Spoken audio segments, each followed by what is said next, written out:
اگر اس کو نا سادہ سادہ رکھیں کہ آخر ایسا کیوں نہیں ہوتا کہ جلد ہی وہ کہے کہ بھائی میں تکلیف میں ہوں مجھے لے جاؤ. کیونکہ گھروں میں جب کسی کو کوئی بھی بیماری ہوتی ہے تو وہ چاہتا ہے کہ اسے ڈاکٹر کے پاس لے جایا جائے, یا اگر پہلے دن نہ بھی چاہے تو اگلے دن چاہتا ہے کہ لے جائیں, یا اس سے اگلے دن تو مان ہی جاتا ہے کہ لے جائیں. تو مطلب فیملی جو ہے وہ یہ انتظار کر رہی ہے کہ یہ خود کہے, تو اسے کہنا چاہیے نا. لیکن کیا راز ہے کہ فیملی کیوں نہیں کہتی؟ جی فیملی نہیں کہتی ہے, پیشنٹ نہیں کہتا. پیشنٹ نہیں کہتے وہ سر اس لیے کہ وہ ڈینائل میں ہوتا ہے, اور میرے خیال وہ اس کو بیماری سمجھ نہیں رہا ہوتا. دیکھیں وہ بیماری کیوں نہیں سمجھ رہا ہوتا, جبکہ بیماری جس کو ہم ڈس ایز کہتے ہیں, یعنی ایز میں نہ رہنا.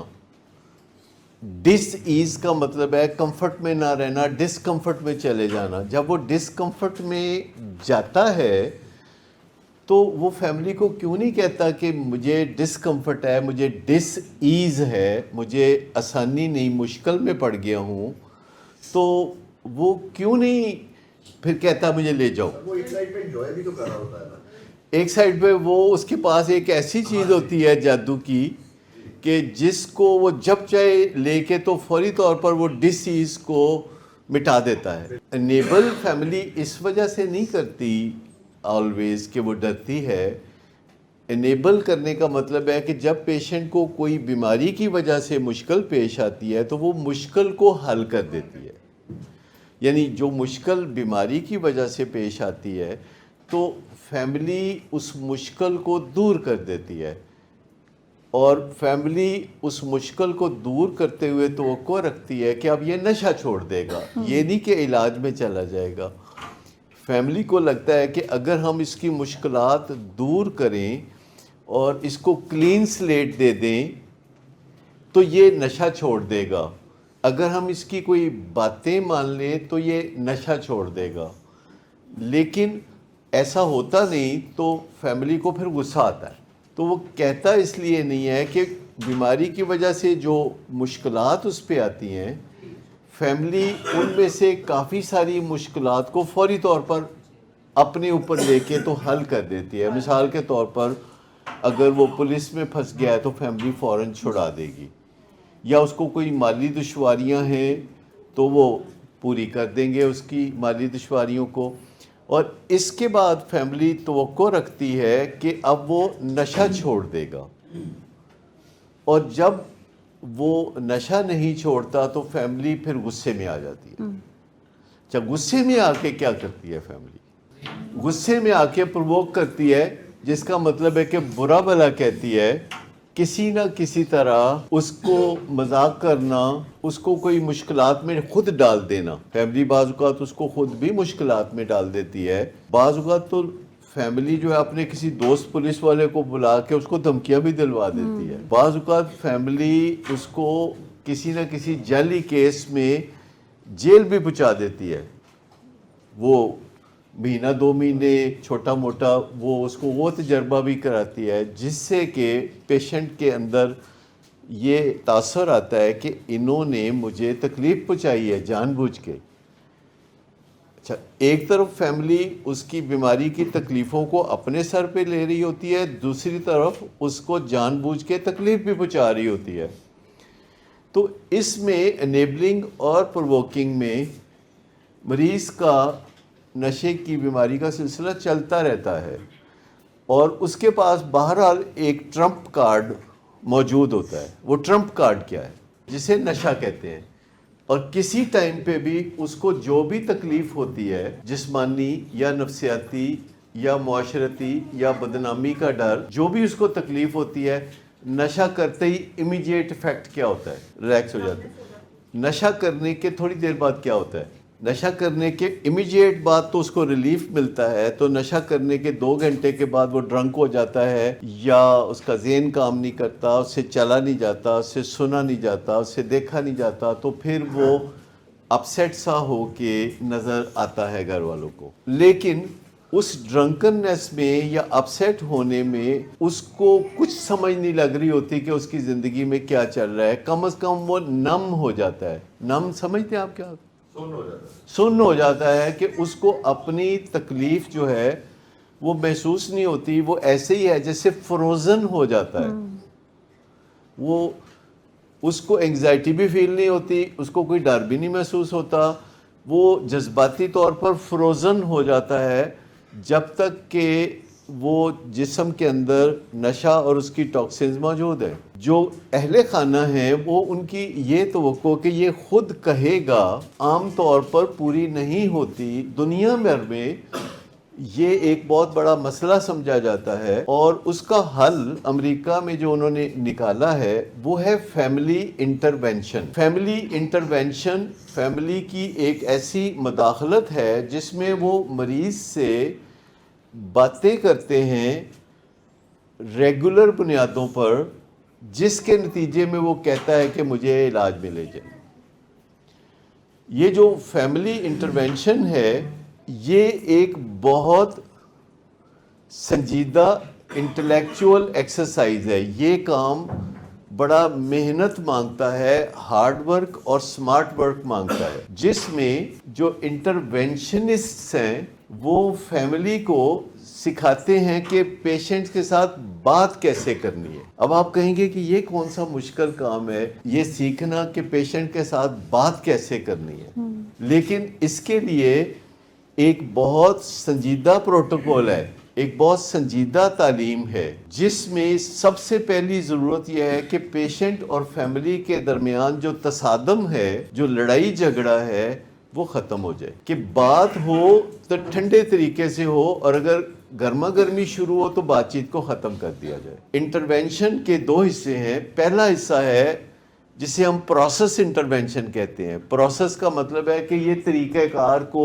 اپنے اندر سمجھ لیا جائے. دوسرا حصہ ہے جسے فیملی انٹرونشن کہتے ہیں, جس میں فیملی مداخلت کرتی ہے.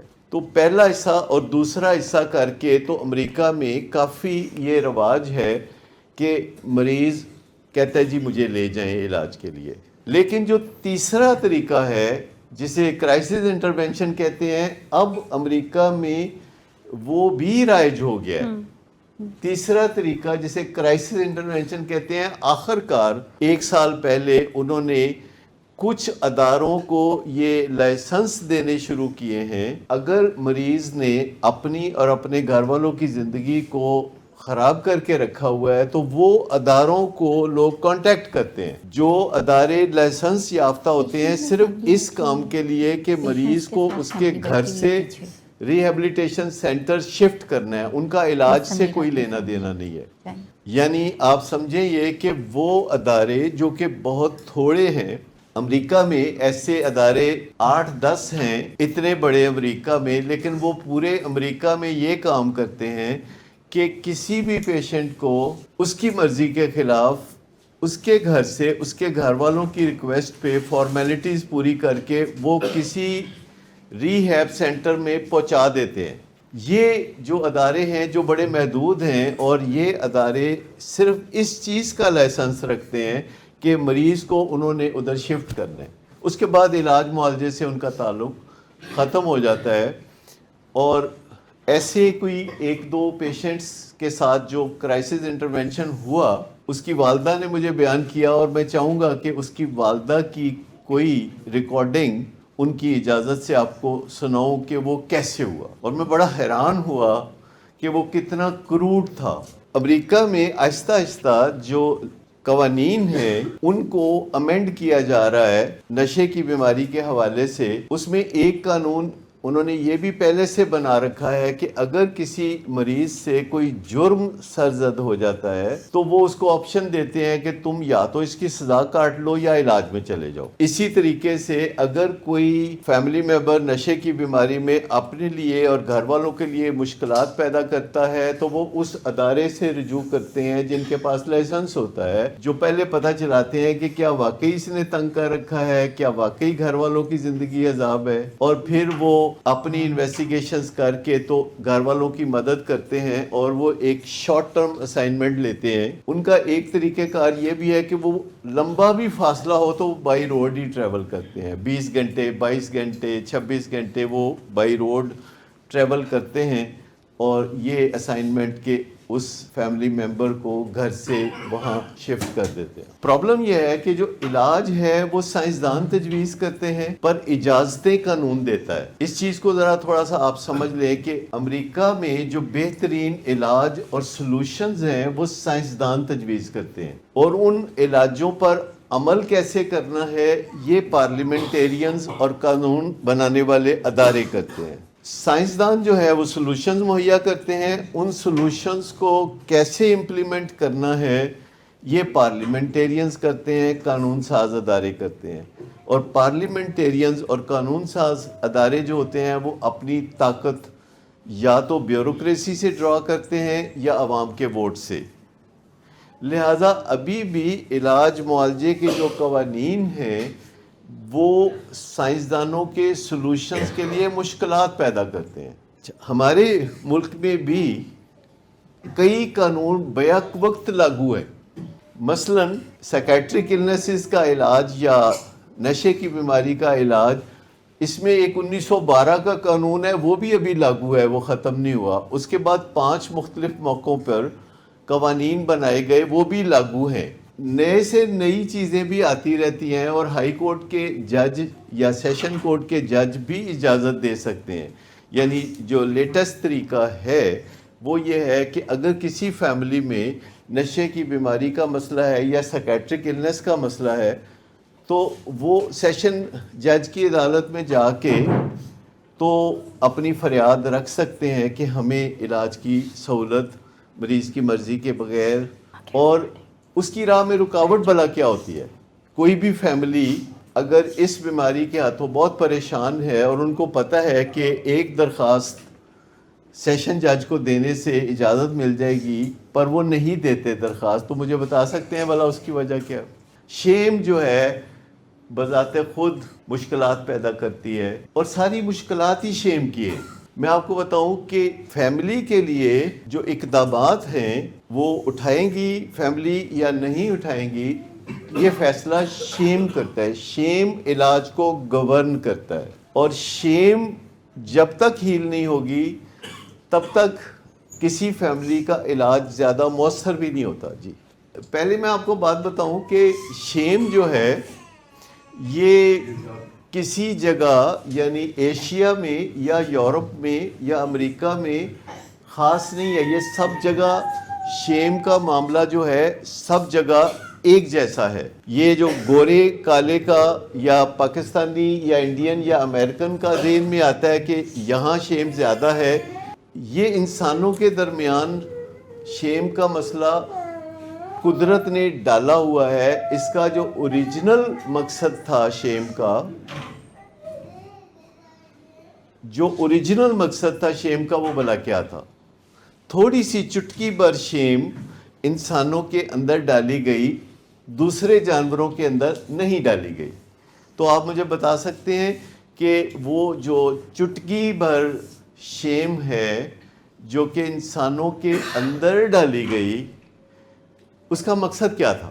مثال کے طور پر انسان نے کپڑے کیوں پہننا شروع کیے؟ شیم کی وجہ سے. اب آپ سمجھ گئے نا؟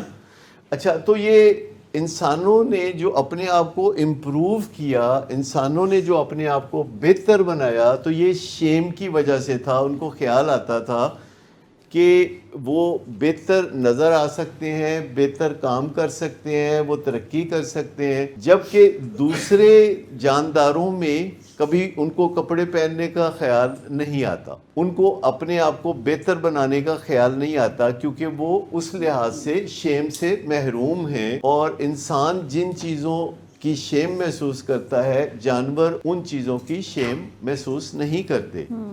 انسان اپنی شیم کی وجہ سے اپنے آپ کو بہتر بھی بناتا ہے, لیکن جب شیم بڑھ جاتی ہے تو شیم ٹاکسک ہو جاتی ہے. جیسے انسان کے اندر حرارت ہوتی ہے 98.4 ڈگری حرارت ہوتی ہے. آپ کسی کے جسم کو ہاتھ لگائیں تو وہ آپ کو ایسے لگتا ہے کہ بھئی زندہ ہے بندہ, لیکن اگر وہ گرم ہو جائے اس کا جسم تو ہم اس کو کیا کہتے ہیں؟ بخار, جو کہ ایک ٹاکسک چیز ہے, جو کہ ایک خطرناک چیز ہے کہ اگر 104-5 بخار ہو جائے تو زندگی خطرے میں پڑ جاتی ہے. تو انسانوں کے اندر کچھ چیزیں نارمل ہے, جیسے بلڈ پریشر اتنا ہوتا ہے, شوگر اتنی ہوتی ہے, کولیسٹرول اتنا ہوتا ہے, ساری چیزیں ہوتی ہیں, لیکن جب یہ زیادہ ہو جاتی ہیں یا کم ہو جاتی ہیں تو اس کو ہم بیماری کی سچویشن کہتے ہیں. تو شیم میں بھی جب یہ زیادہ ہو جاتی ہے, جب یہ کم ہو جاتی ہے تو اس کو بیماری کی سچویشن میں کہتے ہیں. کیسے بھلا کہ شیم اگر کم ہو جائے تو بھی بیماری کی سچویشن ہے, شیم اگر زیادہ ہو جائے تو بھی بیماری کی سچویشن ہے. تو تھوڑا آپ مجھے بتائیں گے کہ کیسے کہ شیم کی ایک صحیح ڈوز ہمارے لیے فائدہ مند ہے, اور وہ جو ڈوز اگر کم ہو جائے تو پرابلم, وہ ڈوز زیادہ ہو جائے تو پرابلم. جیسے بلڈ پریشر کم ہو جائے تو پرابلم, زیادہ ہو جائے تو پرابلم, شوگر کم ہو جائے تو پرابلم, زیادہ ہو جائے تو پرابلم. اسی طرح شیم اگر زیادہ ہو جائے تو پرابلم, اور اگر کم ہو جائے تو پرابلم. جی کہتا ہے جی میں نقص زدہ ہوں, میں فلاڈ ہوں. سب سے پہلی بات مریض کے منہ سے اپنے معالج کے سامنے نکلتی ہے کہ میں آپ کو بتاؤں کہ میں اس لیے چھپتا ہوں کہ میں فلاڈ ہوں, میرے میں بنیادی طور پر کوئی مینوفیکچرنگ فالٹ ہے, میں دوسروں سے کمتر ہوں, میرے لیے بہتر ہے کہ میں نظر نہ آؤں, میں چھپ جاؤں. تو یہ ٹاکسک شیم ہے جو کہ آپ کو چھپنے کے لیے کہتی ہے. لیکن واٹ اف کہ اگر شیم جو ہے ہو ہی نہ یا کم ہو جائے, یعنی بے شرم جسے لفظ کہا جاتا ہے, تو آپ یہ فینومینا دیکھتے ہیں, ایسا فینومینا دیکھتے ہیں کہ جیسے شروع میں ازل میں انسان کپڑے نہیں پہنتا تھا, نہیں ساتھ ہوتا ہے, ساتھ ہوتا ہے, جیسے ٹیمپریچر کے ساتھ پیدا ہوتا ہے بچہ. نہیں اس کو کپڑے نہیں پہنتا تھا کیونکہ اس کے وارڈروب میں کپڑے تھے نہیں غریب کے, مطلب وہ کپڑے نہیں پہنتا تو یہ نہیں تھے کہ کپڑے پڑے ہوئے تھے تو وہ نہیں پہنتا تھا. وہ کپڑے کیوں نہیں پہنتا تھا؟ کیوں کپڑے تھے نہیں. آپ اندازہ کریں کہ اگر اس نے پتے جسم پہ چپکانے شروع کیے تو وہ ڈیزائرس تو تھا, پھر اس نے جانوروں کی کھالیں پہننی شروع کی, پھر کہیں نہ کہیں اس نے تن ڈھانپنے کا بندوبست کرنا شروع کیا. یعنی اس کو شروع سے ہی کوئی فیلنگ تھی, یعنی جو فیلنگ ایک گدھے کے اندر نہیں ہوتی یا گھوڑے یا دیگر جانوروں میں نہیں ہوتی, ننگے پن کی اور رشتے ناتوں کی شیم, تو انسان میں وہ تھی. تو انسان نے جلدی پہچان لیا, اسے انڈسکریمنیٹ رشتے ناتے نہیں بنانے, اس کو رشتے ناتے آرگنائز کرنے ہیں. کہ کسی کو پہلے تو لوگ اکٹھے رہتے تھے اور بچے ہو جاتے تھے اور سب ایک دوسرے کے بچے پالتے رہتے تھے اور کسی کو پتہ نہیں ہوتا تھا کہ یہ بچہ کس کا ہے. تو پھر ان کو اس سے کوفت ہونے لگی اور انہوں نے کہا کہ نہیں ایسا نہیں کرنا چاہیے, اور انہوں نے کہا کہ اچھا یہ خاتون میری بیوی اور یہ خاتون اس کی بیوی, اور اس طریقے سے وہ شروع ہو گیا. وہ جو آپ دیکھتے ہیں کہ کپڑے پہننے کا تو جو معاملہ تھا وہ آہستہ آہستہ آرگنائز ہوتا گیا اور دنیا بھر میں لوگوں نے کپڑے پہنے. بات یہ ہے اسلام تو بھی کل کی بات ہے نا, 1400 سال پہلے کی بات ہے, پر ہم بات کر رہے ہیں 10,000 سال کی ریکارڈڈ ہسٹری کی. انسانوں نے کپڑے پہننے شروع کیے اور خوب کپڑے پہننے شروع کیے. اگر آپ یو کے کی پرانی فلمیں دیکھیں یا پرانی کوئی تصویریں دیکھیں جو ہاتھ کی بنی ہوئی تصویریں ہیں, تو آپ کو نظر آئے گا کہ برطانیہ کے کلچر میں ڈھیر سارے کپڑے پہنے جاتے, اور جو جتنا خاندانی ہوتا تھا وہ اتنے زیادہ کپڑے پہنتا تھا. تو آپ نے دیکھا کہ دنیا کے ہر کلچر میں پہلے زیادہ کپڑے پہنے گئے, پہلے بالکل کپڑے نہیں تھے, پھر کپڑے پہنے, پھر کپڑے میسر ہوئے تو زیادہ پہنے, پھر زیادہ پہنے, اور پھر کیا کرنا شروع کیا, کپڑے اتارنے شروع کر دیا. اگرچہ ان کا موسم اتنی اجازت نہیں دیتا, لیکن جہاں موقع لگے تو وہ کپڑے اتارنے شروع کر دیے. تو وہ شیم کی جو فلکچویشن ہے, جیسے کرنٹ زیادہ یا کم ہوتا ہے تو ہمیں اسٹیبلائزر کی ضرورت ہوتی ہے, تو یہ شیم جو ہے یہ جب کم ہو جاتی ہے یا شیم زیادہ ہو جاتی ہے تو اس سے مسائل ہوتے ہیں. ہماری کمیونٹی سے مراد, اچھا نہیں ایسا نہیں ہے, ہماری مسلم کمیونٹی میں شیم اتنی زیادہ نہیں ہے کہ دوسروں کی کم ہے اور ہماری زیادہ ہے. کچھ معاملوں میں ہمارے اندر شیم زیادہ ہے, کچھ معاملوں میں دوسروں کے اندر شیم زیادہ ہے. مثال کے طور پر آپ دیکھیں کہ ہم لوگ جو ہیں فرسٹ کزن میرجز جو ہیں اس کو اوکے سمجھتے ہیں، پر دنیا میں ایسی کمیونٹیز ہیں جو فرسٹ کزن میرجز کو اوکے نہیں سمجھتے. جیسے اگر آپ نے گھر میں بلیاں پالی ہوں اور وہ ایک ہی ماں کی اولاد ہوں، 4-5 بچے، اور وہ بعد میں آپس میں شادیاں کر رہے ہوں تو آپ کو کفت ہوتی ہے، کیونکہ آپ کی سوچ، انسانی سوچ جو ہے اس کے ساتھ فوری طور پر ایڈجسٹ نہیں ہو پاتی. لیکن انسانوں میں بھی ایسا ہے کہ کچھ کمیونٹیز جو ہیں وہ فرسٹ کزن میرجز جو ہیں ان میں ہو جاتی ہیں، کچھ کمیونٹیز میں یہ الاؤڈ نہیں ہے. پر سائنس کیا کہتی ہے؟ سائنس یہ کہتی ہے کہ کسی بھی قسم کے رشتہ دار سے شادی نہیں کرنی، کیونکہ وہ سائنٹیفک ویو پوائنٹ ہے ان کا کہ جب کوئی رشتہ دار آپس میں شادی کرتے ہیں تو آگے جو جنریشن ہے اس کی کوالٹی گر جاتی ہے. اور آپ دیکھتے ہیں کہ پودوں میں اور دوسرے جانوروں میں انسان جب کراس بریڈنگ کراتا ہے تو اس سے کوالٹی امپروو ہوتی ہے. تو ایک تو آپ نے شیم کا پہلو سمجھ لیا، بہت بڑا پہلو شیم کا ہے. پیشنٹ اپنی شیم کی وجہ سے چھپنا چاہتا ہے، پیچھے سامنے نہیں آنا چاہتا، اور عموماً گھر میں کوئی فنکشن بھی ہو یا کوئی مہمان آ رہے ہوں، پیشنٹ اور گھر کے افراد کے درمیان اتفاق رائے کس چیز پہ ہوتا ہے؟ تم چھپ جاؤ، اور وہ کہتا ہے میں چھپ جاؤں گا. آپ نے دیکھا کہ جس گھر میں کبھی کنسنسس نہیں ہوتا، اتفاق رائے نہیں ہوتا، اس بات پہ اتفاق رائے ہو جاتا ہے کہ جب مہمان آئے تو تم سامنے نہ آنا، اور وہ کہتے ہیں کہ جب مہمان آئیں گے تو میں سامنے نہیں آؤں گا. اس کی وجہ شیم ہے نا، بیسیکلی شیم پہ اتفاق ہے. ماں باپ کو شیم ہے. ابھی کل پرسوں میں کراچی میں تھا تو ایک فیملی کہہ رہی تھی کہ ہمارے تو کبھی باپ دادا کو ایسی بیماری کسی کو نہیں ہوئی تھی.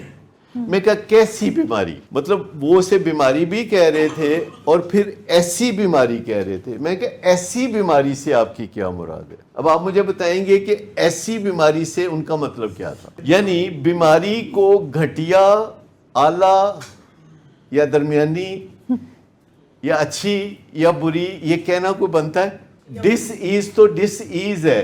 اب اسے اس طرح کہنا کہ یہ ذرا گھٹیا بیماری ہے، یہ ذرا اعلیٰ بیماری ہے، تو مجھے 2-3 اعلیٰ بیماریوں کا نام بتائیں. معاشرے کو صحیح نظر سے دیکھنے کے لیے آگاہی کی ضرورت ہے نا، کیونکہ اگر اس بندے کو ہم سفر کرنے دیں گے تو یہ تو سلوشن نہیں ہوگا نا. معاشرہ بھی تو ہم سے ہی بنا ہے نا. دیکھیں نا، اصل مسئلہ یہ ہے کہ انسانوں کو جب بھی کوئی پرابلم ہوتا ہے تو اس کا ایک فوری سلوشن ان کے ذہن میں آتا ہے. مثال کے طور پر اگر کسی کو ہوائی جہاز میں سفر کرنے سے پریشانی ہوتی ہے تو فوری سلوشن کیا ذہن میں آتا ہے؟ اوائڈ کرو، ہوائی جہاز پہ نہ بیٹھو، ٹرین پہ بیٹھو. دوسرا سلوشن یہ ذہن میں آتا ہے کہ کوئی ٹرینکلائزر کھا کے بیٹھ جاؤ. یہی 2 چیزیں ہیں نا جو آتی ہیں. دونوں سلوشن غلط ہیں، لیکن یہی ہے جو بندہ کرے گا کیونکہ یہ ہینڈی ہیں، یہ فوراً ذہن میں آ جاتے ہیں. کوئی میاں بیوی کی شادی ہو جنوری میں اور فروری اور مارچ میں لڑائی شروع ہو جائے میاں بیوی میں، تو پہلا فکرہ کیا ذہن میں آتا ہے؟ وہ جو ابھی آپ نے بات کی تھی کہ ماں باپ کک آؤٹ کر دیتے ہیں. ماں باپ نہ کک آؤٹ کرتے ہیں نہ اولاد کک آؤٹ کرتی ہے. اصل بات یہ ہے کہ ماں باپ اور اولاد کے درمیان تکلیف جنم لے لیتی ہے، اور اس تکلیف کا پہلا سلوشن یہ نظر آتا ہے کہ ایک دوسرے سے دور ہو جائیں. اس کے لیے کبھی بتا کے کبھی بتائے بغیر لوگ عمل کرتے ہیں، لیکن عام طور پر جو رن اوے ہے اس کے پیچھے تکلیف ہوتی ہے جسے ہم اپنے رویوں کو بدل کے ٹھیک کر سکتے ہیں. لیکن ہم اپنے رویوں کو بدل کے ٹھیک نہیں کرتے. ہم کہتے ہیں کہ ہم دور ہو جائیں ایک دوسرے سے.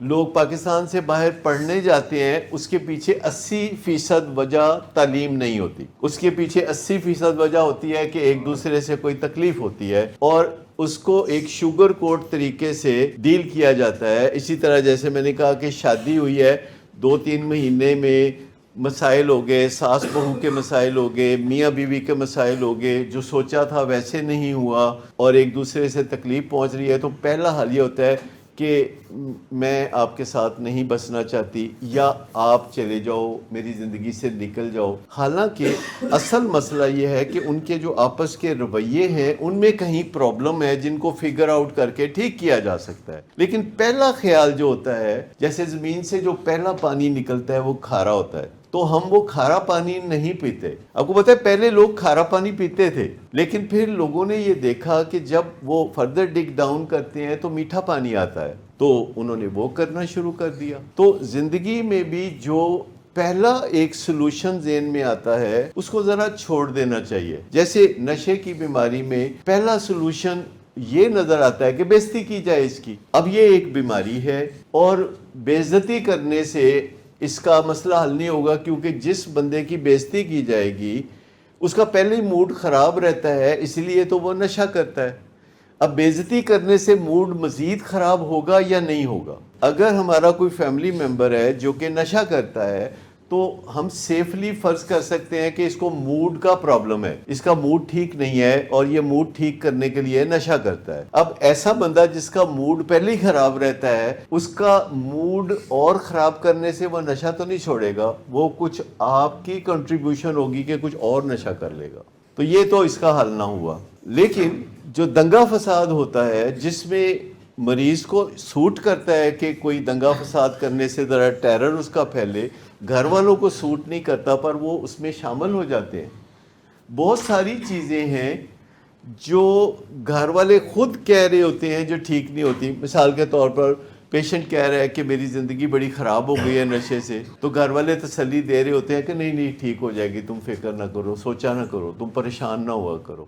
مجھے بتائیں کہ اگر کوئی بھی بندہ آپ کو اپنا کوئی مسئلہ بتاتا ہے, جیسے کہ میاں بیوی کے تعلقات ٹھیک نہیں, آپ کا کوئی دوست بتاتا ہے کہ میرے بیوی سے تعلقات ٹھیک نہیں ہے, آپ کیا مشورہ دیں گے اس کو؟ سب سے پہلے آپ کا دوست ہے یا آپ کی سہیلی ہے, اس کو اپنے اسپاؤس سے, اپنے خاوند یا بیوی سے بہت تکلیف پہنچ رہی ہے, تو آپ اس کی کہانی بڑے مزے سے سنتے ہیں, اس کے بعد آپ کیا کہتے ہیں؟ سب سے پہلے یہ کہتے ہیں کہ you are right, he or she is wrong, کیونکہ وہ آپ کا دوست ہے نا, تو آپ اس کے ساتھ کھڑے ہو جاتے ہیں. وہ جو بھی کہتا ہے کہ مجھے یہ تکلیف ہے, اگر آپ کا بھائی ہے تو آپ اس کے ساتھ کھڑے ہوں گے, اگر آپ کی بہن ہے تو آپ اس کے ساتھ کھڑے ہوں گے, اور آپ دھڑے بندی میں چلے جائیں گے. اور وہ جو یک طرفہ کہانی سنا رہا ہے, وہ یک طرفہ کہانی سن کے آپ اسے ہیرو مان لیں گے اور اس کے لائف پارٹنر کو ولن مان لیں گے. میاں بیوی کا ایسے ہی ہوتا ہے, ایسے ہی رولا ہی ہوتا ہے. ٹھیک, تو یہ بہت ساری چیزیں ہیں جو درست نہیں ہیں, اور بہت ساری چیزیں جو ماضی کے حوالے سے ہیں کہ دوسرے لوگوں کو انوالو کر کے, فیملی ممبرز دونوں سائڈ سے کوئی لوگوں کو انوالو کیا جائے اور اس مسئلے کو سارٹ آؤٹ کیا جائے. رائٹ اور رانگ؟ رانگ, کیونکہ دوسرے لوگ خود ماہر نہیں ہیں, دوسرے لوگ خود کھجل ہو رہے ہیں. جو آپ نے کہا کہ ایسے ہی ہوتا ہے, تو جو دوسرے لوگ آپ بیچ میں شامل کرتے ہیں ان کو بٹھا کے دونوں سائڈ سے لوگوں کو تو مسئلہ سارٹ آؤٹ کرنے کی کوشش کی جائے, تو وہ جو دوسرے لوگ ہیں وہ دوسرے لوگ کون ہونے چاہیے؟ نہیں, فرض کریں ابھی ان کی باری نہیں آئی, تو دوسرے لوگ کون ہونے چاہیے؟ میاں بیوی کے درمیان تنازع ہے تو دوسرے لوگ تین ادھر سے تین ادھر سے پکڑنے ہیں اور ان کو کہنا ہے کہ ان میاں بیوی کو سولوشن دو. دوسرے لوگ کون ہونے چاہیے؟ اچھا, دوسرے لوگ وہ ہونے چاہیے, ابھی ہم نے کاؤنسلرز کی بات نہیں کی, سائیکالوجسٹ کی بات نہیں کی, تو دوسرے لوگ وہ ہونے چاہیے جن کو میاں بیوی ہونے کا تجربہ ہو اور وہ اچھے طریقے سے بطور میاں بیوی زندگی گزارتے رہے ہوں. کوئی لوگ مطلب ماں باپ بائسڈ ہوں گے, بہن بھائی بائسڈ ہوں گے. اب یاد رکھیے کہ کسی بھی میاں بیوی کے ماں باپ اور بہن بھائی آلموسٹ بائسڈ ہوں گے, متعصب ہوں گے, تو دوست باپ بائسڈ ہوں گے. آپ ایسے لوگوں کو انوالو نہیں کریں گے جو متعصب ہیں یا آپ کے رشتہ دار ہیں یا آپ کے ساتھ کھڑے ہونے کے پابند ہیں. آپ اپنے رشتہ داروں میں کوئی ایسے 2 3 4 لوگ ڈھونڈیں گے کہ جن کو اچھی ازدواجی زندگی گزارنے کا طویل تجربہ ہے, اگر آپ گھر میں ہی یہ مسئلہ سارٹ آؤٹ کرنا چاہتے ہیں. لیکن مجھے بتائیے کہ اور کتنے مسئلے آپ گھر میں ہی سارٹ آؤٹ کرتے ہیں, یا اب اور کتنے مسئلے ہیں جن کے لیے آپ ماہرین کی رائے لیتے ہیں؟ آپ پہلے گھر خود بناتے تھے, اب آپ ماہرین کی رائے لیتے ہیں. پہلے لوگ کاروبار خود ہی کر لیتے تھے, اب لوگ ماہرین کی رائے لیتے ہیں کہ کاروبار کیسے کرنا ہے. میاں بیوی کے درمیان بھی تنازع ہو تو آپ ایسے لوگوں کو جو اس بارے میں ماہر ہیں, سیکھے ہوئے ہیں, ان کی آپ رائے لیتے ہیں یا ان کی مدد لیتے ہیں جن کو پتہ ہے کہ میاں بیوی کے درمیان جو جھگڑا ہے اس کو کیسے ختم کیا جاتا ہے. مجھے بتائیے, زیادہ تر میاں بیوی کے درمیان جو جھگڑا ہوتا ہے تو جو بیچ میں جھگڑا ختم کرنے کے لیے بیٹھتا ہے وہ دونوں طرف کے واقعات سن رہا ہوتا ہے. کیا دونوں طرف سے جو کہانیاں سنائی جاتی ہیں کہ اس نے میرے ساتھ یہ کیا اور اس نے میرے ساتھ یہ کیا, کیا مسئلے کو حل کرنے میں اس سے کوئی فائدہ ہو سکتا ہے؟ ہر میاں بیوی جو ہے بنیادی طور پر 4 وجوہات سے ہے ان کی ازدواجی زندگی خطرے میں ہوتی ہے, جو سب میں کامن ہے, لہذا آپ کو کہانیاں سننے کی ضرورت ہی نہیں. پہلی چیز یہ ہے کہ جو میاں بیوی ایک دوسرے پہ نکتہ چینی کرتے ہیں, جو موقع ڈھونڈتے ہیں ایک دوسرے کے اوپر کوئی نہ کوئی طنز تنقید کرنے کے لیے, موقع ڈھونڈتے ہیں. کوئی بندہ ایک کام غلط کرتا ہے تو اس کو 4 5 6 اور چیزیں بھی یاد دلاتے ہیں. اس کو ہم کہتے ہیں کرٹیسزم. ایک ہوتا ہے کہ شکایت کرنا, شکایت از فائن, لیکن ایک چیز ہوتا ہے کہ آپ کسی میں فالٹ فائنڈنگ شروع کر دیتے ہیں. آپ کی دھیان ہوتا ہے, توجہ ہوتی ہے کہ میں نے اپنے لائف پارٹنر میں فالٹس ڈھونڈنی ہے اور وہ فالٹس کی ایک پوری لمبی چوڑی فہرست بنا کے رکھنی ہے کہ جب بھی موقع ملے وہ ساری باتیں دہرانی ہیں. پہلی چیز, جو میاں بیوی کی زندگی خطرے میں ہوتی ہے ان کو فالٹ فائنڈنگ, تنقید یا نکتہ چینی کی عادت ہوتی ہے. تو اس پہ بات کرنی ہوتی ہے ماہر نے کہ آپ ایسا کرتے ہیں تو اس سے باز رہیں, شکایت ضرور کریں, فالٹ فائنڈنگ نہ کریں, ایک موقع پہ 6 7 باتیں نہ کریں. جو آج واقعہ ہوا ہے صرف اس تک محدود رہیں. آج لیٹ آیا ہے ہسبینڈ تو اس پہ بات کر لیں کہ آپ آج لیٹ آئے ہیں اور اس کے بارے میں آپ اپنے جذبات کا اظہار کر دیں اور پچھلی باتیں جانے دیں. دوسرا رویہ جو میاں بیوی کی زندگی خراب کرتا ہے وہ ہے توہین امیز رویہ. یعنی تنقید کرتے کرتے جب لگتا ہے کہ تسلی نہیں ہوئی, پسلی نہیں ٹوٹی کسی کی, تو پھر بےزتی کرنا, توہین کرنا, کوئی گالی دینا, کوئی ایسی بات کرنا جو صحیح جگہ جا کے نا پسلی کے نیچے کہیں جا کے لگے. اس کے لیے والدین کو بھی بیچ میں ایک غوری مزائل پھینکنا جو ذرا دور جا کے گرے. ساتھ رہنے کا مقصد تو بڑا عظیم ہے جس کے لیے 250-300 لوگ لے کے گئے تھے. کوئی بہت بڑی بات تھی جو 500 بندے نو تکلیف دیتی سی نا. مطلب کسی کو آپ لینے گئے تھے 200-400-500 بندے لے کے, ان کو پلے سے کھانا بھی کھلایا اور بہت اچھا ماحول بھی بنایا, تو وہ کوئی اہم ہی بات ہوگی نا جس میں سارے شہر کو کہا کہ آج اپنے اپنے کام چھڈ کے ساڈے والا آ جاؤ. نہیں, وہ چونکہ اہم رشتہ ہے تو ہم نے کہا کہ تنقید, اس سے باز رہنا. آپ دونوں میاں بیوی کو کہہ رہے ہیں کہ مجھے کہانیاں ایک دفعہ سنا لے, دوبارہ کبھی نہ سنائیے گا. میں بھی سنتا ہوں تو میں کہتا ہوں اچھا سنا لو جنیاں کہانیاں سنانی ہیں. تو جتنی بھی کہانیاں سناتے ہیں میں وہ ساری بھول جاتا ہوں. میں کہتا اچھا اب بات کرتے ہیں کیا کرنی ہے, کہ آپ شکایت کریں, تنقید نہ کریں. دوسری بات یہ ہے کہ توہین نہ کریں, آپ اپنا مقصد بیان کریں, توہین ہرگز نہ کریں. اور توہین کرنے کے لیے بیچ میں غوری مزائل نہ پھینکے جو جا کے بیوی یا خامد کے اوپر سے گزرتا ہوا اس کے والدہ یا والد کے سر پہ گرے. اور تیسری چیز جو ہے ڈیفینسو نہ ہو. جب کوئی آپ کا پارٹنر کہتا ہے کہ مجھے آپ سے یہ شکایت ہے تو بغیر سوچے سمجھے رد عمل نہ دیں اور اپنا دفاع کرنا تفصیل سے شروع نہ کریں. آپ نے اگر کوئی غلطی نہیں کی تو آپ سادہ لفظوں میں کہہ سکتے ہیں کہ یہ چیز میں نے نہیں کی, لیکن اس کے لیے یہ ثابت کرنے کی ضرورت نہیں ہے کہ آپ نے تو ایسی چیز کبھی کی ہی نہیں, آپ کے تو خاندان میں کبھی کسی نے ایسی چیز نہیں کی, آپ تو ایسا کبھی کر ہی نہیں سکتے. ایبسولیوٹائز نہ کریں, اس کو دفاعیت کہتے ہیں. یعنی دفاع کریں, دفاعیت نہ کریں, کیونکہ جب آپ دفاعیت کرتے ہیں تو دوسرا اوفینسو ہو جاتا ہے. کیونکہ جب دوسرا دیکھتا ہے کہ آپ دفاع کر رہے ہیں تو وہ کہتا ہے کہ میں اپنا حملہ تیز کر دوں. تو دفاع کریں, جس کا مطلب ہے اونلی ونس. اگر کسی نے یقین نہیں کیا تو کوئی بات نہیں, آپ کی یہ حتمی نفسیاتی ضرورت نہیں ہونی چاہیے کہ آپ نے اپنے آپ کو بے گناہ ثابت کرنا ہے. اگر آپ کو پتہ ہے کہ آپ بے گناہ ہیں تو this should be good enough for you, تو دفاعیت نہ کریں. اور چوتھی چیز ہے کہ سائلنٹ نہ ہو جائیں. میاں بیوی سائلنٹ ہو جاتے ہیں, سٹون والنگ, سائلنٹ ہو جانا, ایک دوسرے کو اپنی ضرورتوں کے لیے نہ پکارنا, خود کپڑے استری کرنے بیٹھ جانا, خود کھانا ڈالنے بیٹھ جانا, یا جو چیزیں ایک دوسرے کے ساتھ ریچولز ہیں ان کو چھوڑ دینا, یہ سب سے خطرناک سٹیج ہے. اور یہ 4 چیزیں ہیں ہر میاں بیوی جن کی ازدواجی زندگی خطرے میں ہے, ان کو یہ 4 چیزیں سیکھنے کی ضرورت ہے. وہی کہانیاں سننے کی ضرورت نہیں کہ تم نے اس دن یہ کیا تو اس نے یہ کیا تو اس نے یہ کیا تو اس نے وہ کیا. آپ سن لیں وہ کہانیاں, کیونکہ جب تک وہ سنا نہیں لیتے تب تک ان کو چین بھی نہیں آتا. تو میں کہتا ہوں کہ اچھا آپ سنا لیں کہانیاں.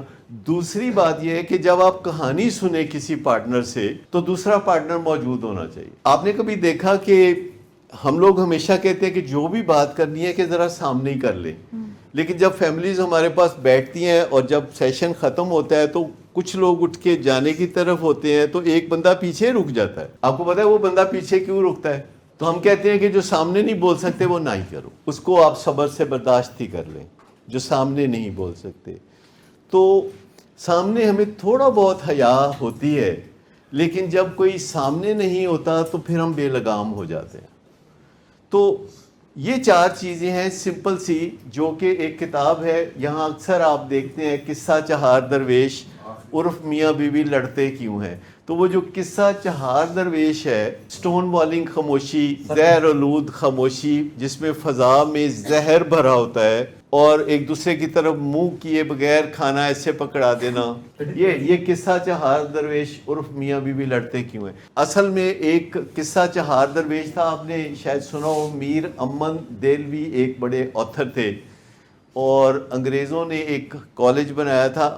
انگریزوں کا ارادہ یہاں سے جانے کا نہیں تھا. انگریزوں نے ایک فورٹ ولیم کالج کے نام سے ایک ادارہ بنایا تھا, فورٹ ولیم کالج, جہاں وہ انگریزوں کو اردو سکھاتے تھے تاکہ وہ ہم پر حکمرانی کرتے رہیں. اگرچہ ان کا خواب پورا نہیں ہوا, الٹا جا کے ہم لوگوں نے وہاں حکمرانی شروع کر دی. تو انہوں نے وہ فورٹ ولیم کالج بنایا, تو اس میں انہوں نے کچھ آتھرز کو کہا کہ ایسی کہانیاں لکھو جو انگریز شوق سے پڑھیں. تو اس میں ایک یہ قصہ چہار درویش تھا, جس میں ایک فرضی کہانی تھی. 4 شہزادے تھے جنہوں نے اپنی بیویوں کو ناراض کر دیا تھا, اور اس کے بعد وہ خودکشی کرنے کی تیاری کر رہے تھے. کوئی اس طرح کی کہانی تھی. تو اس کا شروع میں ذکر کر کے تو یہ ایک کتاب ہے جس میں ہے کہ 4 باتیں ہیں, کیونکہ کسی کی بھی شادی ان 4 باتوں سے خطرے میں ہوتی ہے. تنقید بے پناہ کرنا, توہین بے پناہ کرنا, دفاعیت بے پناہ کرنا, خاموشی بے پناہ رکھنا. ان 4 باتوں سے پناہ مانگنے کی ضرورت ہے. کسی بھی میاں بیوی کی شادی خراب نہیں ہوگی. اور یہی چیز ماں باپ اور اولاد کے لیے بھی ہے. جو آپ نے کہا کہ وہ کک آؤٹ کر دیتے ہیں, کک آؤٹ نہیں کرتے. اولاد جانے کے لیے تیار ہے. اب آپ مجھے بتا دیں کہ جس گھر میں دنیا میں اولاد جانے کے لیے تیار ہے 18 سال کی عمر کو, اور ماں باپ بھیجنے کے لیے تیار ہیں, اس میں ہوگا کیا؟ تو میں آپ کو بتاؤں کہ کسی بھی گھریلو رشتے میں, چاہے ماں باپ اور اولاد کے درمیان میں ہو, اس رشتے کی خرابی بھی ہے. ماں باپ کیا کرتے ہیں اولاد کے ساتھ؟ ماں باپ بے پناہ تنقید کرنا شروع کر دیتے ہیں. جب بچہ ٹین ایجر ہوتا ہے تو ماں باپ بہت تنقید کرنا شروع کر دیتے ہیں. جب ماں باپ عجیب ہے, جب بچہ 2 سال کا ہوتا ہے تو وہ بے پناہ تعریف کرتے ہیں. کبھی آپ نے دیکھا کہ ایک چھوٹا بچہ جو 2 سال کا, 3 سال کا یا 4 سال کا ہوتا ہے, تو اس کے ماں باپ اس کے گن گاتے ہیں, دادی کو فون کر کے بتاتے ہیں کہ آج اس نے یہ لفظ بولا ہے, آج اس نے یہ حرکت کی ہے, آج دیکھیں فخر کریں آپ کا جو پوتا ہے یا پوتی ہے وہ یہ ایسے اس نے کارنامہ کیا ہے. اور وہ کارنامہ کوئی نہیں ہوتا, وہ ان کی اوور ویلمنگ لو ہوتی ہے, جو ان کو لگتا ہے کہ کوئی جینیس پیدا ہو گیا ان کے ہاں. لیکن وہی بچہ جب 12-13 سال کا ہوتا ہے تو ماں باپ کیا کہتے ہیں؟ کہتے ہیں تم نے اول آنا ہے, اور یہ جو پچھلے سال تمہارے 95% نمبر آئے تھے تو اب 94% کیوں آئے؟ آپ کے گھروں میں کبھی ایسا ہوتا ہے کہ کوئی بچہ ہے نمبر کم آئے ہیں تو اس کو بڑی تنقید سننی پڑی, اسے بتایا کہ یو آر نتھنگ, وہ فلاں کو دیکھو تمہارا کزن کیسا ہے. تو والدین بہت زیادہ نکتہ چینی کرتے ہیں. اس کے بعد والدین اگلا گیئر بھی لگاتے ہیں, بہت زیادہ تنقید کرتے ہیں, اور پھر اگلا گیئر لگاتے ہیں کہ توہین بھی کرتے ہیں. آپ کو پتہ ہے والدین اولاد کو کتنے کتنے برے لفظ بول دیتے ہیں. لوگوں کے سامنے نہیں بولتے, پرائیویسی میں بولتے ہیں. جو پرائیویٹلی ایک چھکا مارتے ہیں نا, وہ کوئی اور ہی درجے کا ہوتا ہے. لیکن گھر میں مہمان آئے ہوں تو پھر تھوڑا بہت لحاظ کرتے ہیں. اور اس کے بعد ماں باپ میں بھی ہوتا ہے, دفاعیت بہت کرتے ہیں, اپنے آپ کو بے قصور ثابت کرنا. ایک ماں باپ کو یہ بڑھتا کہ تمہاری عمر میں ہم ایسے ہوتے تھے, اولمپک گولڈ میڈل لیا تھا, ہاں ہم 10 فٹ اونچی چھلانگ لگا لیتے تھے, اور ہم اول آیا کرتے تھے. والدین کی کچھ باتیں ہیں, آج ابھی ہم زندہ ہیں, موج کر رہے ہو, کل ہم زندہ نہیں ہوں گے تو دیکھنا تمہارا کیا حال ہوگا, تم جیل جاؤ گے, تمہارا ککھ نہیں رہنا. تو بھائی یہ چیزیں والدین بھی کرتے ہیں, ٹاکسک ہوتے ہیں والدین. یہ جو ساری باتیں ہیں بندہ تجربے سے ہی سیکھتا ہے نا. یہ ساری دیکھیں والدین کے ساتھ بھی رہی, میاں بیوی کے رشتے میں بھی رہی, لیکن آپ اس میں سے ایوالو کر جاتے ہیں. اگر آپ ایوالو کر گئے ہیں تو ٹھیک ہے. مطلب اگر آپ مشکلات میں رہے ہیں, اگر آپ ٹھوکریں کھاتے رہے ہیں تو اس کی یاد تو رہے گی, لیکن اگر آپ اس میں سے نکل آئے ہیں تو بڑی بات ہے.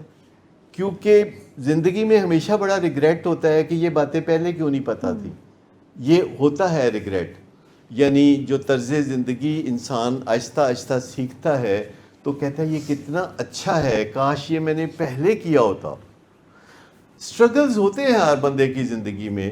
مثال کے طور پر ارلی سونا یا سونا, کسی زمانے میں میری زندگی میں بہت اس کا سٹرگل تھا کہ میرا سونے کو دل نہیں کرتا تھا. میرا خیال تھا کہ یہ ویسٹیج آف ٹائم ہے, تو میرا سونے کو دل نہیں کرتا تھا, وچ واز ویری انہیلدی.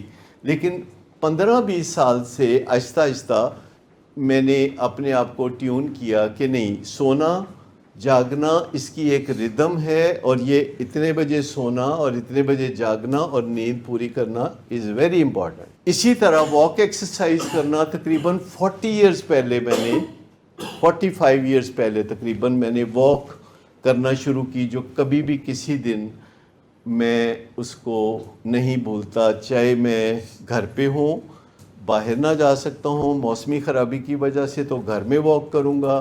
چاہے جہاز میں ہوں تو سیٹوں کے درمیان چلتے پھرتے میں واک پوری کر لیتا ہوں. اچھا, ایک سٹرگل جو ابھی تک میری زندگی میں چل رہا ہے وہ کھانے پینے سے متعلقہ ہے کہ ہر وقت میرے ذہن میں نہ کھانے کے سہانے خواب آتے رہتے ہیں. ہر وقت میرے ذہن میں نہ کوئی اچھی اچھی چیزیں آتی رہتی ہیں کہ یہ کھا لو, پھر میں کہتا نہ ہی کھاؤ تو چنگا ہے, پھر میں کہتا نہیں کھا ہی لو, ایڈی بھی کیڑی گل ہے. تو مطلب یہ ایک چیز جو ہے ابھی بھی سٹرگل کی طرح میری زندگی میں چلتی ہے. ریلیشن شپ کا سٹرگل بھی میری زندگی میں بہت چلتا رہا, لیکن اب آ کے اس کو بھی قرار آ گیا کہ میں نے ریسنٹلی سیکھا کہ انا کو بیچ میں نہیں آنے دینا. ریلیشن شپس کے بیچ میں انا نہیں آنے دینی, کیونکہ یہ ایک خرابی میرے میں عرصہ دراز تک رہی. پر میں کہتا ہوں اچھا کاش یہ ساری باتیں پہلے ہی ٹھیک ہو جاتی, پر ایسا ہو نہیں سکا. کہ ریلیشن شپ اگر آپ رکھنا چاہتے ہیں تو پھر ایگو کو بیچ میں سے نکالنا پڑے گا. اگر آپ چاہتے ہیں کہ آپ کے ریلیشن شپ اچھے ہوں تو پھر آپ کو ایگو سے نجات حاصل کرنی پڑے گی, اپنی جو میں ہیں اس کو کچھ کرنا پڑے گا. ہاں, اگر آپ صرف یہ چاہتے ہیں کہ آپ حق سچ پہ ہیں تو تعلقات کی ضرورت نہیں, تو پھر بے شک ٹھیک ہے, ایسے ہی کری جائیں. مطلب اگر میں حق سچ پہ ہوں تو تعلقات کی ضرورت تو مجھے پھر بھی ہے. کوئی ایسی صورت کہ مجھے تعلقات کی ضرورت نہ ہو مختلف شعبوں میں, کوئی ایسی صورت کہ تعلقات کے بغیر میرا گزارا چل سکتا ہو. کیونکہ ہمیں روز ایسے بہانے ملتے ہیں کہ جس میں ہم سوچتے ہیں کہ تعلقات کے بغیر میرا گزارا چل سکتا ہے. آپ نے والدین کو یہ کہتے سنا کہ کوئی گل نہیں, بچے ہمارے جہاں بھی چلے جائیں, جتھے انہاں دی خوشی, ہمیں کوئی مسئلہ نہیں. آپ نے سنا؟ کیا یہ بات صحیح ہے؟ کیا والدین کو گزرتے وقت کے ساتھ اپنے اولاد کے ساتھ قریبی تعلقات اور قربت کی ضرورت نہیں ہوتی؟ کیونکہ سب سے بڑی تکلیف جو ہے بڑی عمر میں یہ ہوتی ہے کہ آپ تنہا رہ جاتے. جو آپ کی عمر بڑھتی رہتی ہے، آپ کے دوست دنیا سے جا رہے ہوتے ہیں تو آپ تنہا رہ جاتے ہیں. بعض اوقات ہمیں لگتا ہے کہ نہیں، میرے پاس اتنا پیسہ ہے، مجھے تعلقات کی کیا ضرورت ہے. کیا یہ بات ٹھیک ہے کہ ہمارے پاس بہت پیسہ ہو تو ہمیں تعلقات کی ضرورت ہی نہیں ہے؟ غلط ہے نا. اچھا، اگر ہم آرمی چیف ہوں اور اتنی طاقت ہو ہمارے پاس، پرائم منسٹر ہوں، تو پھر تو تعلقات کی ضرورت نہیں ہے نا. پھر بھی ہے. اچھا، اگر ہم بہت شہرت یافتہ ہوں، دنیا ہماری فین ہو، دنیا ہماری مداح ہو، پھر تو ہمیں قریبی لوگوں سے تعلقات کی ضرورت نہیں ہے نا. پھر بھی ہے. کوئی صورت بتا دیں کہ جب ہمیں تعلقات کی ضرورت نہیں ہے قریبی لوگوں سے؟ ہمیشہ رہے گی. ہارورڈ میڈیکل سکول کی 87 ایئرز سے اسٹڈی جو جاری ہے اور 100 سال تک رہے گی، انہوں نے ابھی تک یہی نتیجہ نکالا ہے کہ انسان کی خوشی اور لمبی زندگی کا راز سگنیفیکنٹ یعنی اہم لوگوں سے اس کے تعلقات پر ہے. 87 سال سے بوسٹن میں، امریکہ میں، ہارورڈ میڈیکل سکول میں مسلسل ایک ڈپارٹمنٹ اسٹڈی کر رہا ہے کہ انسان کی لمبی زندگی اور خوشی کا راز کس چیز میں ہے. تو انہوں نے یہ بتایا. میں آپ کو بتاؤں کہ ابھی میں کراچی گیا ہوا تھا، بہت سارے کام تھے، لیکن اس موقع پہ میں اس لیے گیا تھا کہ ہماری 50th ری یونین تھی. جو میڈیکل کالج میں ہمارے ساتھ لوگ تھے وہ 50 سال ہو گئے تھے ان سب کو. تو پچھلے 2 سال سے پلاننگ ہو رہی تھی کہ دنیا بھر سے جو جہاں بھی ہوگا وہ کمٹ کرے گا کہ وہ آئے گا. اور تقریباً 250 لوگ دنیا بھر سے آئے، America, Canada, UK، middle east, Pakistan اور کراچی سے بطور خاص زیادہ، کیونکہ ڈاؤ میڈیکل کالج کے لوکل سٹوڈنٹ زیادہ تھے. تو 250 سٹوڈنٹس وہاں تھے، اور ٹوٹل جو ہماری کلاس تھی وہ 220 لوگوں پہ مبنی تھی، جس میں 20% لڑکیاں اور 80% لڑکے تھے. اب ریشو چینج ہو گئی ہے بہت زیادہ. تو جب آپ 50 سال کے بعد اپنے کلاس فیلوز کو ملتے ہیں تو آپ کو ان کے چہرے پہ نظر پڑتے ہی آپ کو وہ 50 سال پرانا ان کا جو روپ ہے وہ یاد آتا ہے نا. اور ان کے ساتھ باتیں کر کے سب نے آ کے اسٹیج پہ اپنے تجربات شیئر کیے، اور سب نے ایک دوسرے کے بارے میں جو باتیں، یادیں تھیں وہ تازہ کیں. جو لوگ دنیا سے جا چکے تھے ان کا بھی تذکرہ کیا. تو سب نے ایک چیز جو ہے بڑے غور سے سمجھی اور کہی، اور وہ یہ تھی جو سگنیفیکنٹ لوگ ہوتے ہیں ان کی زندگی میں، ان کے ساتھ اچھے تعلقات پہ خوشی اور لمبی زندگی کا دار و مدار ہے، اس کا انحصار ہے. ہاں، سب نے یہ بھی کہا کہ ان کے بچے دنیا کے مختلف بر اعظموں میں بکھرے ہوئے ہیں جس کا ان کو تکلیف ہے، اور ان کے جو دوست ہیں وہ دنیا سے بہت جا چکے ہیں جس پہ ان کو تکلیف ہے. ان کے سب کے ماں باپ، یعنی تمام جو لوگ وہاں موجود تھے ان میں ایک کامن فیکٹر تھا کہ کسی کے بھی ماں باپ زندہ نہیں. Can you imagine? آپ کو یہ خیال آیا کہ جتنے لوگ بھی تھے، 250 لوگ تھے، ان میں سے کسی کے ماں باپ زندہ نہیں، اور ہر ایک نے اپنے ماں باپ کو یاد کیا، 2 لفظوں میں اسٹیج پہ یاد کیا کہ ماں باپ نہیں ہیں. اور سب نے ایک دوسرے کے ساتھ یکجہتی کا اظہار کیا. بہت ساری چیزیں تھیں جس میں ایک چیز میں نے کہا، جیسے شکریہ ادا کر رہے تھے سب کا، تو میں نے کہا کہ سب سے زیادہ شکریہ واٹس ایپ کا کہ جس نے ہمیں ملنے کا موقع دیا. اور سب جو تھے وہ 74 ایئرز کے تھے، اور سب کا خیال تھا کہ اگلے سال ہمیں پھر ایک ری یونین کرنی چاہیے، جو کہ نہیں ہو سکے گی کیونکہ روز روز ایسے ایونٹس بین الاقوامی نوعیت کے نہیں ہوتے.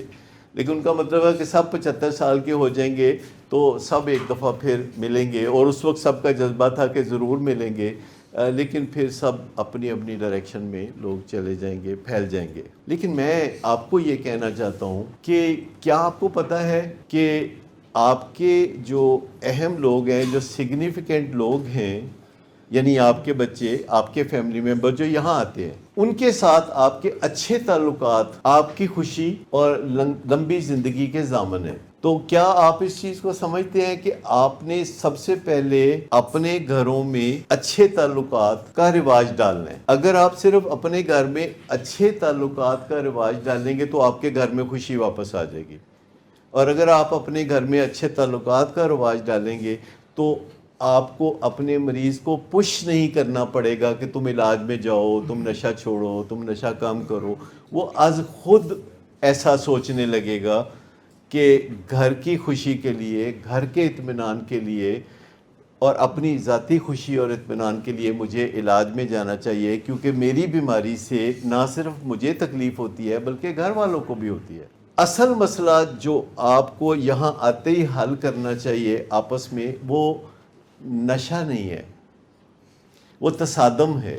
کیونکہ جس گھر میں بھی دیکھیں نشے کی بیماری ہے تو اس گھر میں تصادم یعنی جھگڑا، فساد، ایک دوسرے کو برا بھلا کہنا، یہ بہت عام ہے اور اس کو پہلے ٹھیک کرنے کی ضرورت ہے. اور وہ جو بنیادی سوال تھا کہ خود سے کیوں نہیں جاتا علاج کے لیے، خود سے کیوں نہیں کہتا کہ مجھے علاج مہیا کریں، ریکویسٹ کیوں نہیں کرتا، اس کی وجہ میل اڈیپٹیشن ہے.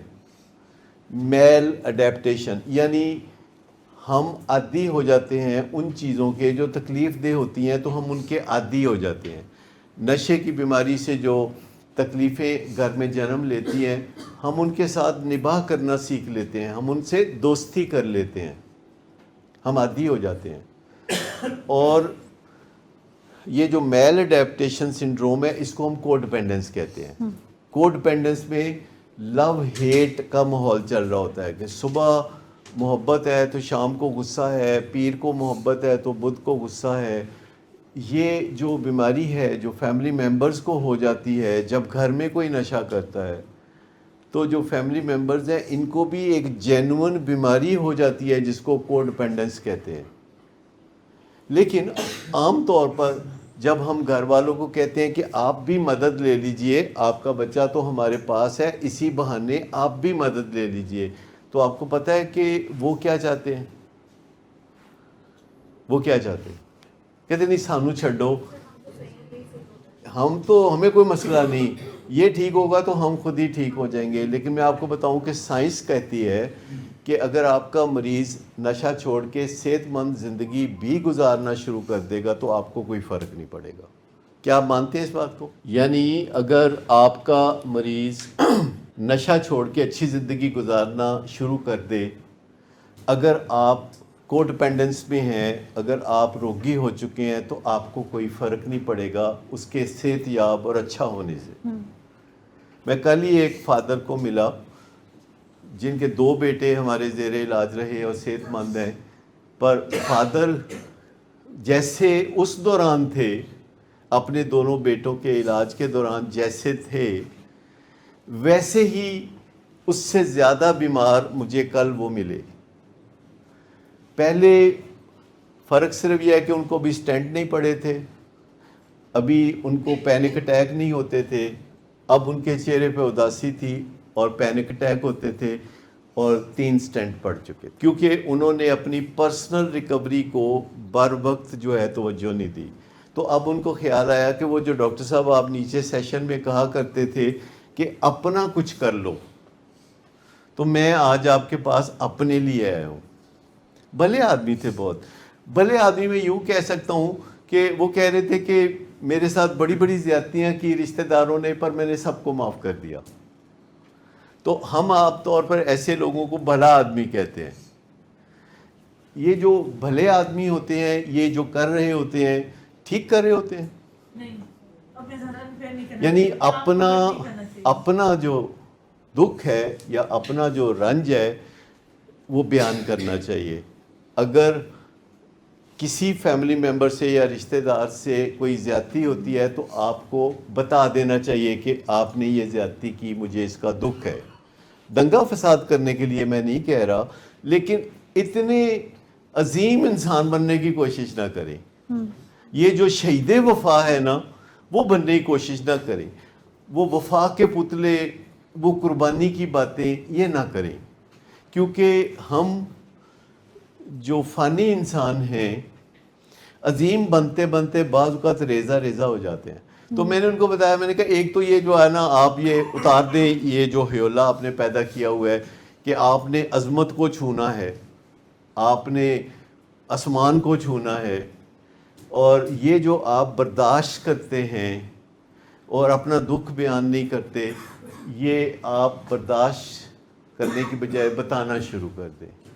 ادروائز آپ کا پینک اٹیک چلتا رہے گا. دل اسی طرح, پینک اٹیک صرف ان کو ہوتا ہے کہ جو اپنی زبان سے اپنا دکھ بیان نہیں کر سکتے کسی ایک شخص کے سامنے یا زیادہ اشخاص کے سامنے. بہت سارے لوگ ہیں وہ اپنے اندر برداشت کرنے کو عظمت سمجھتے ہیں. جب وہ اندر برداشت کرنا شروع کرتے ہیں تو ان کا دل کہتا ہے کہ تم بے شک کرو, پر میں تڑپ تڑپ کے تمہیں یاد کراتا رہوں گا کہ تمہیں بولنے کی ضرورت ہے. تو جس کو بھی پینک اٹیک ہوتا ہے اس کا جو فوری حل ہے وہ تو ایبڈومینل بریدنگ ہے, جو کہ ایک وقتی حل ہے, لیکن اس کا جو لانگ ٹرم سولوشن ہے وہ ہے کہ بات کرنا سیکھ لیں احترام کے ساتھ, نان ججمنٹل ہو کے, اور اچھے طریقے سے بات کرنا سیکھ لیں, کیونکہ انسان کا یہ جو وصف ہے بات کرنا, اسی سے انسان جو ہے اتنا ممتاز ہوا ہے. Thank you very much. Thank you doctor صاحب.